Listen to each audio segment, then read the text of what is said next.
Chapter 29 A Saurosian's Secrets. The third floor of the Golden Oaks Library.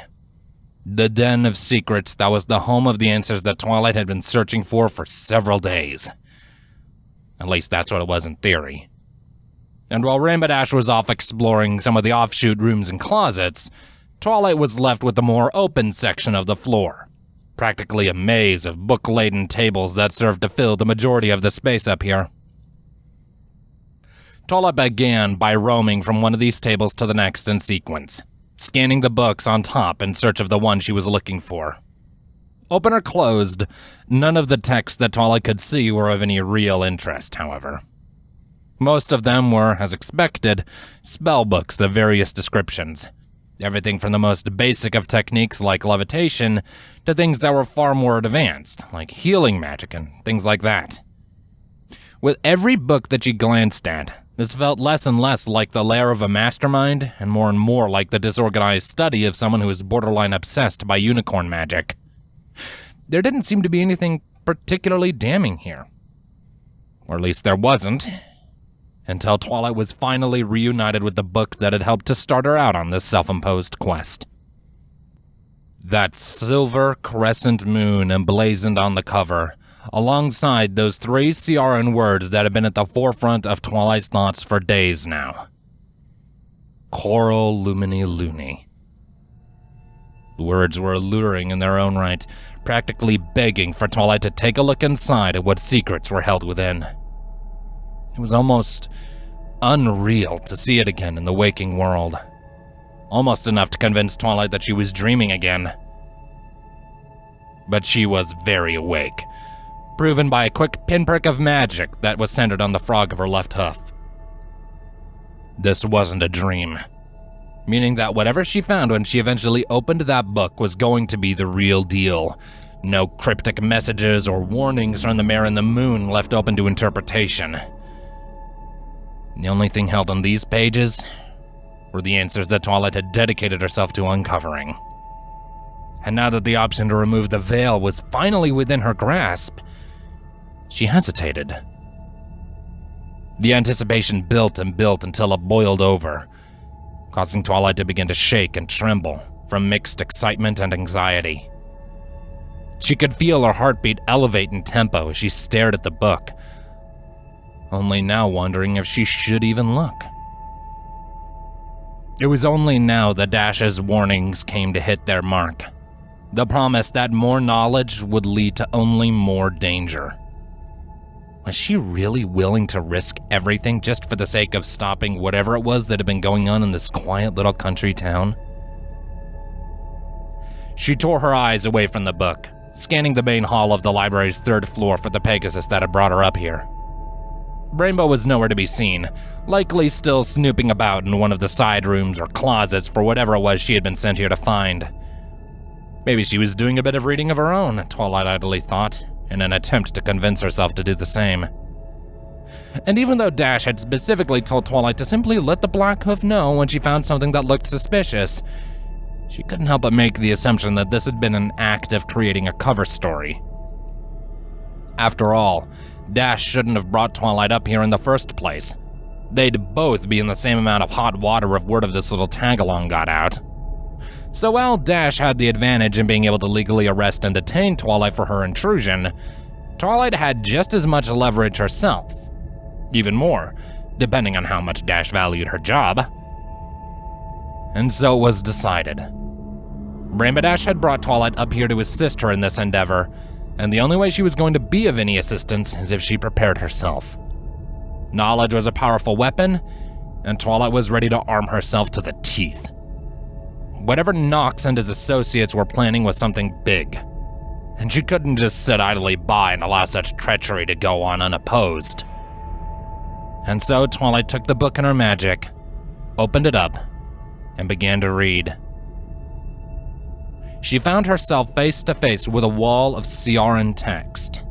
Unsurprising, seeing as that was the language the cover of the book had been in. Another unsurprising discovery was the specific dialect that the book was written in.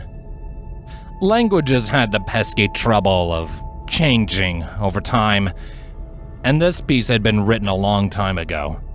A few hundred years at least, more than enough time for Ciara's spoken and written tongue to alter itself. And while Twilight was able to speak, read, and write the modern incarnation of the foreign language, this older dialect was something that she found herself having trouble with. She could still read it, albeit very slowly, and she had to go back and reread a sentence or two every once in a while. She wasn't going to be speed reading this passage, but she knew she could get through it if she had the time. From what she was able to parse, the old book seemed to be some bizarre mix of a spellbook and a research journal. Whoever had written this was not an expert on the subject, but rather an individual who had been studying it themselves. The blurbs of Old Ciaran were organized by date, which made the book seem more like a log of their progress. And as she pushed her way through the earliest entries in this pseudo-diary, Twilight found herself captivated by the constant mention of the unnamed equestrian benefactor, who seemed to be assisting the author in their research, as well as funding the entire operation. There were no names to be had in any of the entries, though. Both the author and the benefactor had been left completely anonymous. The subject of their research, unsurprisingly, was the titular Choir of Moonlight. But what seemed odd to Twilight was that there seemed to be more mentions of more psychological and metaphysical concepts rather than information on a cult. In fact, any and all mentions of the choir itself seemed to be written in a way that referenced an individual, not an organization. But that didn't make any sense. How could a choir be an individual? At first, Twilight was under the impression that she was simply misreading what was in front of her. After all, this was an old book written in an old dialect that Twilight wasn't even a native speaker of. It was well within the realm of possibility that she'd misinterpreted something along the way. So she retraced her steps and went to reread what she had already passed, hoping to find where she had made the mistake. But she couldn't find any, near she could tell. Based on her personal translations, she could only find more mentions of dreams and nightmares and other non-corporeal concepts that the choir seemed to operate on. There wasn't a single mention of when the group was founded, what their chain of command was like, nothing of the sort. It was starting to get under Twilight's skin. It was almost as if the choir wasn't even a cult at all. This was when, once again, Twilight paused her brief bit of improvised research. In part to give her mind a short break after straining herself to translate all of this old Ciaran text by memory, but also to try and wrap her head around what she was actually reading. She had come to this book expecting answers, but had so far come out with more questions than when she started, mostly trying to wrap her head around the idea of what the choir even was. Maybe it was just her shoddy translation work, but there didn't seem to be a whole lot of concrete explanation. She could feel the beginnings of a headache coming on from the strain she was putting herself through. She was going to need to sit down with the proper tools to translate this book if she was going to make any headway in solving this puzzle. But that would have to wait until later, for there were more pressing matters to attend to at the moment. A short but shrill yelp of shock belonging to Rainbow Dash came from the next room over. Something had gone wrong in her own investigation, and considering what had occurred in Fluttershy's story, it could very easily become something far worse. Twilight quickly rushed over to where the scream had come from, absent-mindedly stuffing the old tome into her saddlebags as she went. Caution was thrown to the wind as she rounded the corner, knocking something off of a nearby wall as she haphazardly ran by. She practically flew into the room at breakneck speed, only to have her neck almost break as Dash wrapped a foreleg around it to hold her back from venturing any further. Not another step! You'll spring the trap! Dash barked with mixed frustration and fear. That thing's cursed, and I really don't want to find out what it'll do to you. There was a moment where the two struggled with one another, but it didn't take long for Twilight to give up the ghost. It didn't seem like Dash had been brainwashed, so she decided to at least hear her out. She did as she was told and didn't advance, even taking a step or two back. But that sign of respect didn't stop her from glancing behind Rainbow to see the supposedly cursed item, which sat atop a pedestal designed to proudly display it. It was now that Twilight realized that this was one of the two objects Fluttershy had seen in her last visit to this place. The weird necklace that had supposedly given Onwood the gift of magic, just based on its appearance. An inverted triangular amulet comprised of dark-tinted metal with very minimal highlights of silver, with a large red diamond-cut gemstone housed in the very center that glowed with a subtle arcane light. The relic bore a pair of bird-like wings accented with inlaid carvings colored a vibrant red color. But the most concerning feature was the intensely sculpted head of a stern-looking unicorn, with eyes that shared the same ruby glow of the gem. This feature, combined with the wings, gave the amulet the unmistakable visage of an alicorn. Red flag. What is that thing? Twilight couldn't help but ask, finding herself unnerved by the piercing red gaze that the item had. She felt as if she were peering into her own soul, and she didn't like it. The longer she looked, the more she felt this dreadful feeling building up in her gut. That's an alicorn amulet, Dash grimly explained, seemingly too shocked to even try making up some excuse. one of the most dangerous magical artifacts ever created. And why is that? Twilight asked almost mindlessly, transfixed by the sinister glow of the gemstone. It was practically overflowing with arcane might, almost enough for Twilight to physically choke on it. The word intimidating didn't even begin to describe it. It was downright frightening. It gives non-unicorns the ability to use magic. And it gives unicorns the magical output of an alicorn. Dash looked back towards Twilight. I don't think I need to tell you, of all ponies, why that is so dangerous. That was what got Twilight's attention off of the magical weapon, her shocked eyes now falling on the knowledgeable Pegasus that had told her this. If what Dash had just said was true, then this thing should not exist at all. Twilight knew from experience that alicorn magic was far more potent than the average pony knew. Even simple tasks had become grueling tests of mental and magical control after her ascension. And that was when she wasn't even trying to do any damage, but this? In the wrong hooves, this could be used as a weapon of mass destruction. And seeing as how Rainbow had chosen to identify it as an alicorn amulet, that could only mean one thing. There was more than one of these out there. How many, Twilight couldn't say, but any number of these things wasn't good for anyone. Thus, utterly appalled by what she had just been told, the next question came before she could even think about it. Why would anyone make something like that? You really wanted to win the war, Rainbow explained in an upset manner, approaching the artifact once again, the red Sona boar beginning to glow brighter and brighter as she drew near. Only a few of them were made, and thankfully none of them were ever used. In basic training, I was told that the Queen had them all destroyed. I guess she missed a few. This left Twilight shocked further still with the implication. These were equestrian-made weapons of mass destruction, constructed in the time Equestria was a nation at war.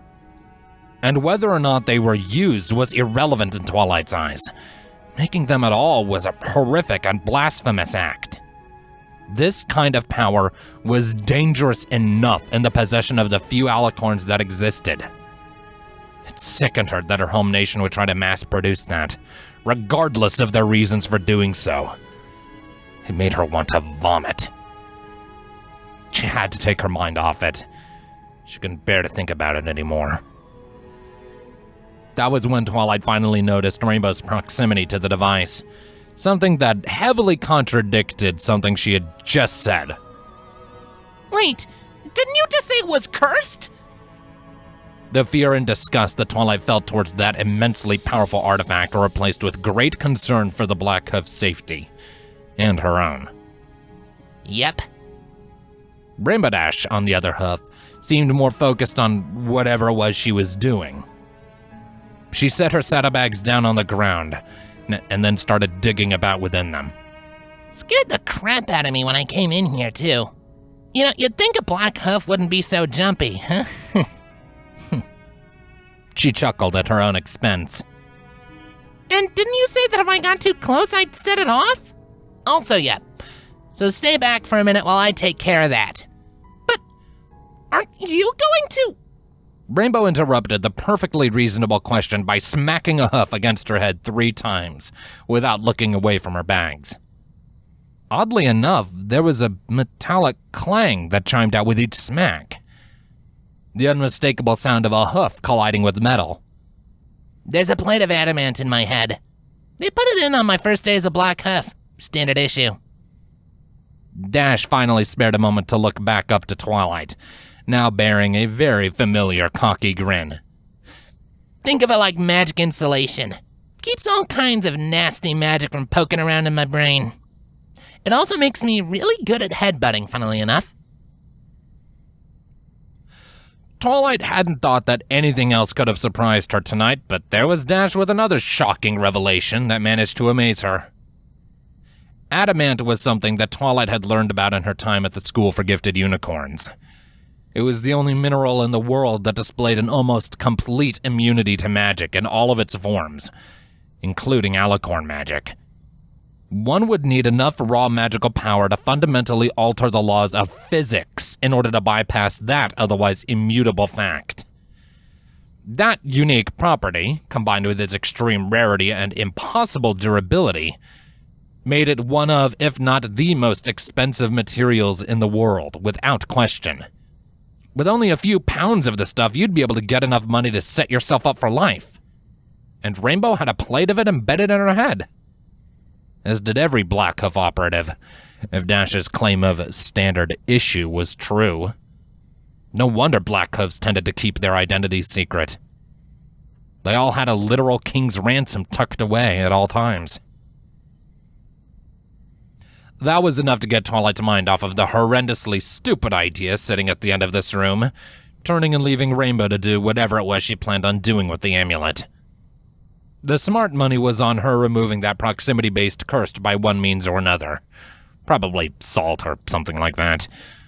But Twilight didn't spare more than a moment thinking on that. She had other things to do at the moment. And with the Black Hoof preoccupied with that ancient weapon, she was left to continue exploring Golden Oak's 3rd floor without much threat of being interrupted. She went back to doing just that, searching around for anything in particular that could have been of importance. Though it wasn't very long before she took notice of something that very well fit that description. It had been sitting in the back of her mind when she went running to Dash's aid, the thing she had unwittingly knocked from the wall. But now she had all the time in the world to rectify her careless mistake, taking the fallen object in her magic to see what it was. It could have been important for all she knew. It turned out to be a large framed painting, depicting nothing more than a lone pony standing in front of the very building she was in right now. Despite the apparent age of the piece, the alicorn could tell that the pony in the portrait was the owner of an oak-colored coat and a vibrant goldenrod-colored mane and tail. He was an elderly-looking stallion, one who had lived through a long life, with minimal regrets if that kindly smile shown in the painting was worth anything. In particular, however, Twilight was keen on noticing some of the elder pony's features. The tufts of fur at the ends of his ears, the vertical pupils of his olive eyes, and the upwardly curved horn coming from his forehead. The unmistakable visual traits of a Saurosian unicorn, more commonly referred to as a saurocorn. What Saurosians were to Pegasi, saurocorns were to unicorns.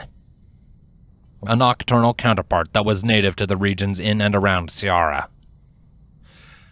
depicted here as evidently someone rather important. There is a golden plaque engraved into the bottom of the elaborate frame. In memorial of Golden Oak, a wise scholar and a true friend. Golden Oak, huh? Twilight murmured to herself as she returned the painting to the place on the wall. Guess that's where the name came from. Who's the geezer? Dash's sudden question startled Twilight into her own version of the loud yelp that the Pegasus had previously let out. This amused Rainbow for a second before she quickly returned to a more serious demeanor. I thought you were taken care of. Dash proudly patted the saddlebag hanging on her left side. Curse removed, amulet confiscated. Right. Twilight sighed, turning her attention back to the old portrait and her friend's previous question. I'm guessing that this is who the library's named after. Huh. Neat. The sudden loss of interest was apparent on Rainbow's face as she turned to her old friend. So find anything else? No. Twilight stammered out. Nothing important anyway. Just a bunch of spellbooks. Gee, I wonder what he was doing with those. The sarcasm laden in that question was obvious, only made more as Dash gestured towards her own saddlebag. Oh, he is not going to be happy when he gets arrested tomorrow. I can't wait to see the look on his face. Arrested? It shouldn't have come as a surprise to Twilight. She knew as much as soon as she asked that stupid question. She considered backtracking for a moment, but Rainbow was too quick on the draw to give her that option. Well, duh. Of course he's gonna be arrested. He's involved with some super illegal stuff. The Alicorn amulet's just the icing on the cake. Dash explained as she stretched herself out, yawning loudly before she felt the need to continue. And before you ask, yes, I have a search warrant. I honestly didn't know Black Hooves needed those. You know, the funny thing is, we don't. It just makes things a lot easier. The following chortle from Rainbow marked yet another chilling revolution for Twilight to add to the growing list. Neither of them had anything else to add to the current conversation, which prompted the Pegasus to continue her search and instructing Twilight to do the same.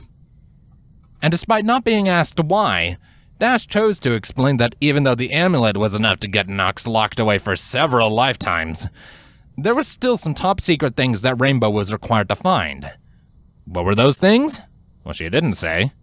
In fact, she went out of her way to tell Twilight that she wouldn't say, in spite of the fact that Twilight hadn't even asked. Though, to be fair, Twilight had proven herself to be a bit nosy this evening. And besides, it was an excuse to keep snooping around without being ushered out by the bossy Pegasus, so win-win. So that was what Twilight continued to do, putting everything else on the back burner for the time being as she went about her business. After all, the strange necklace from Fluttershy's story had already been found. The same could be said for the book that had initially piqued Twilight's interest in this mess in the first place. At this point, she was beginning to have doubts on whether or not this was going to have any real impact on her investigation. How significant could one little stone be? Well, seeing as how it was one of the things that Fluttershy had chosen to commit to memory, it was at least worth checking out. Of course, finding a hoof-sized stone in this mess wasn't exactly easy. Hopefully it was just as important to Nox as that amulet was. Otherwise, this was going to be a very long night. It didn't help that her attention was divided between actually finding whatever this rock was and making sure Dash didn't find it first, or interrupt when it was actually found. That extra bit of caution was what kept Twilight busy for quite some time, her nerves acting as just as big of an obstacle as anything else. But even the toughest problems can be solved with enough perseverance and a tiny bit of luck. The opportunity arose when she noticed Dash examining the large office desk at the back of the room, seemingly groaning in frustration as she couldn't find whatever it was that was on her list. And it was but a simple whim that drew Twilight to check it out after the Pegasus went on to search elsewhere. Just like the various other tables around the third floor, the ornate desk was littered with books. Most of them were spell books of varying levels of complexity. Unsurprisingly enough, though, others did manage to worm their way into Knox's apparent research. Apparently, he was trying to teach himself to make mango curry as well as magic, if the open cookbook was to be believed. But it wasn't these dusty old texts that caught Twilight's attention, but instead the simple wooden box that she spotted just barely peeking out from underneath one of the few closed books in the hoard. With only a moment's glance, it would have been quite easy to mistake the container for just another collection of pages. A simple observational error that was likely what caused Dash to leave it be, much to Twilight's benefit. She quickly unburied the little wooden box, double-checking to make sure Dash wasn't going to apprehend her for interacting with it. But when the other mare didn't even bother to take notice of what she was doing, it was the green light that Twilight needed to open it up. The inside of the box wasn't anything special, outside of the cushiony velvet used to cradle the sole occupant. It was no doubt the second of the two items Fluttershy had described in her story. The hoof-sized crystal sat in the middle of the box as plain as day. The first thing that anyone would notice was the large, jagged gash in the middle of the C-shaped gem. It almost looked as if something had somehow forced its way out of the unusual rock. There was a smoky white hue to the stone overall, but through the slightly transparent material, one could very easily see what could only be described as wisps of inky black smoke swirling and writhing within the mass, occasionally filling up a majority of the space to create the appearance of the black stone, just like in Fluttershy's story. But all of this was lost on Twilight. In fact, everything was lost on Twilight as soon as she laid eyes on the crystal. Suddenly, thought was a difficult prospect, and the privilege of breathing was proving to be just as difficult. The only movement visible of her person was her wide and dilated eyes, her pupils twitching and spasming as if trying to look away from the darkness contained within the stone, yet unable to do so, prevented by some unseen force. Her heart skipped a beat, and a throbbing wave was sent through her body. When it reached her horn, this uncomfortable pulse had an instantly noticeable effect on her magic. The aura that was holding the box flickered out of existence for a split second, coming back just in time to catch the box and preventing her from taking her eyes off of it. The other spell that Twilight had cast, the small orb of artificial sunlight near the ceiling of the room, also began to fade and flicker. Fighting for its right to even exist, struggling to keep providing light. But it was a losing battle, as the room was frequently cast into brief bits of absolute darkness, followed by longer periods of unstable light. Twilight? Rainbow Dash asked worriedly from the other side of the room, her voice sounding far more distant to Twilight than it should have. You doing all right over there? Is something wrong? With every word spoken, her voice began to warble more and more in Twilight's ears, to the point it was almost unrecognizable. The only thing she could hear was a very familiar ringing resonance coming from one of her own saddlebags. And while she couldn't act to check on the source of it, she had a strong feeling she knew where it was coming from. Something was very wrong, that much was certain, but Twilight lacked the ability to make any kind of response to Rainbow. She could only stand there, blankly staring at the secret she wished she hadn't uncovered. But while her body was unable to act in any meaningful way, her mind was as sharp as ever, perfectly aware of what was happening to her. She knew what this stone was. Something like this had happened to her before, very recently, and although it felt very different, she knew it was connected to what had occurred in the Everfree Forest just last night. It wasn't hard to figure out, especially thanks to the familiar ringing from her saddlebags. It was happening again. The light of her artificial sun was on its last legs now, finally dying out completely with a pathetic sizzle of expended magic. As the light from the sun fell to darkness, so too did Twilight. The light around her horn faded, and her tensed body finally gave way, falling limply to the ground in a heap. The wooden box she was holding, along with the stone, clattered to the ground just as she had. And as her already fleeting sense of awareness began to fade away entirely, Twilight could only just vaguely make out the sound of Rainbow's voice screaming her name in mixed concern and horror. It was the last thing Twilight heard, before she once again found her consciousness drifting off into slumber. And once again, Twilight began to dream of a life lived long ago, one that did not belong to her.